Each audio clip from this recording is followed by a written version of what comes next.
दोस्तों, हजारों सालों से सोना और चांदी सिर्फ एक धातु नहीं बल्कि भरोसे की पहचान है।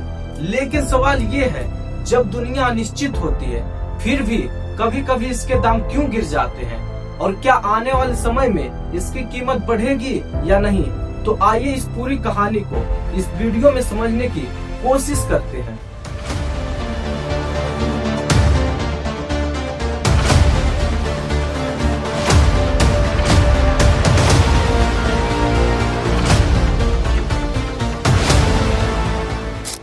सोना और चांदी का दाम सिर्फ भारत में नहीं बल्कि पूरी दुनिया में तय होती है, और जब अमेरिकी डॉलर की कीमत बढ़ती है तब सोना और चांदी की दाम अक्सर कम हो जाती है, क्योंकि इसकी कीमत अंतर्राष्ट्रीय बाजार में डॉलर से तय होती है। और जब ब्याज दरें बढ़ने लगती है तब इन्वेस्टर सोना चांदी को छोड़कर बैंक बॉन्ड और कहीं दूसरे जगह पैसा इन्वेस्ट करने लगती है। तभी इसका सीधा असर कीमती धातुओं पर पड़ने लगता है और इसका रेट नीचे आ जाता है।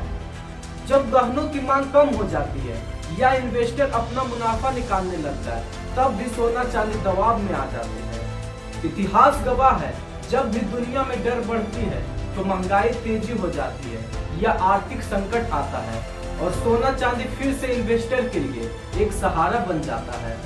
अनिश्चित समय में सोना चांदी सेफ हेवन के रूप में माना जाता है, लेकिन जैसे जैसे दर बढ़ता है वैसे वैसे इसकी कीमत भी ऊपर जाने लगती है। छोटे समय में इसकी गिरावट आम बात है, लेकिन लंबे समय में सोना चांदी अपनी कीमत को हमेशा संभाल के रखा है। इसलिए कई विशेषज्ञ मानते हैं कि गिरावट इन्वेस्टर के लिए एक अच्छी मौका हो सकता है।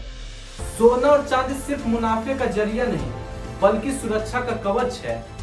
सही समय, सही जानकारी, सही धैर्य, यही सफल निवेश की असली कुंजी है।